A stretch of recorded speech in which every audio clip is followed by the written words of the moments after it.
So Annika, you and I are sitting in the middle of the Great Hall, which is one of the great 13th century aisled halls in this country, and you were invited to respond to this context as part of a project called artSOUTH Collaborations.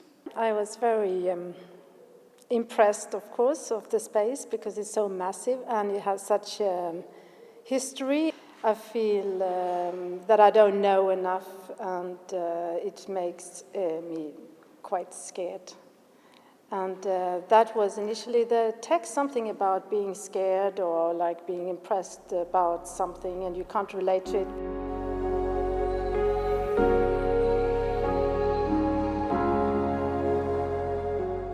I wanted for the first time trying to make something with a sculptural text work. So that was the idea first. So in fact, you have worked with text a lot in the past, and the text is the catalyst for other things to happen. You've come up with a work entitled Look the Other Way. Yeah, if you go into the hall, you see there is certain choreography, or the physical movements of the audience who's coming in here. And of course, obviously, the first thing they do is to look up. So I wanted to do something about that. I was trying to make maybe a performance piece to that. Actually, you are looking at my text work, which is a sculpture, but it is asking you to actually look somewhere else. So that is bringing back what I often have made in many of my text works. I wanted to make sense of the work. How can I do the contrast to make it into, from this medieval fantastic hall into something contemporary and youth? Out of that began a conversation with Amanda Smallbone from the Department of Performing Arts at the University of Winchester.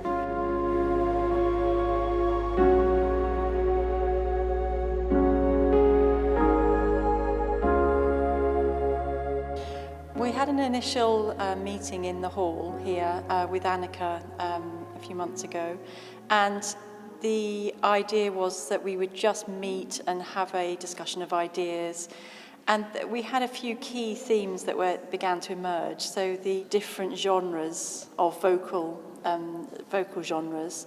So that was one key thing that I took away from that conversation, and also that Annika was very keen that it was mostly sung. Because we had a discussion of maybe using spoken text. And that was kind of a broad brief, really.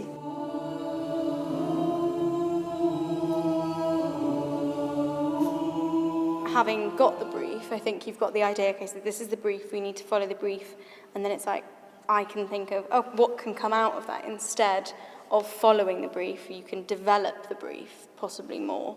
And I think as other performing artists, we can add extra things in about a performance side of it, as opposed to what might be intended from the artist's perspective. The score materialises out of what we call a collaborative process. I've really only gleaned from the brief what you might call materials. There are certain materials that are rather quite overt. The fact that the sculpture itself is made out of what seems to be concrete, that they are, in a way, an art that should be in public spaces. They have a reference to what called street culture, but within the context of a site-responsive binary. So the heritage of this building, for instance, gives you a sense that there is a binary here. There is a street culture that we can utilise as part of the material, but there's also the idea of a high art or signifiers of a high art sort of culture that sort of create a problematic. And it's solving that problematic that became the sort of collaborative discussions in this new group.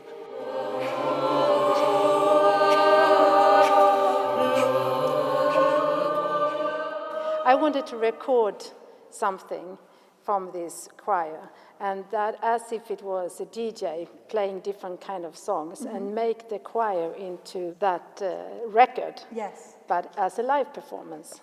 Yeah. It did bring to mind a real aesthetic for us, an aesthetic sound of this kind of quite disjointed, quite gritty sound. So we did use that as a real influence when we started working.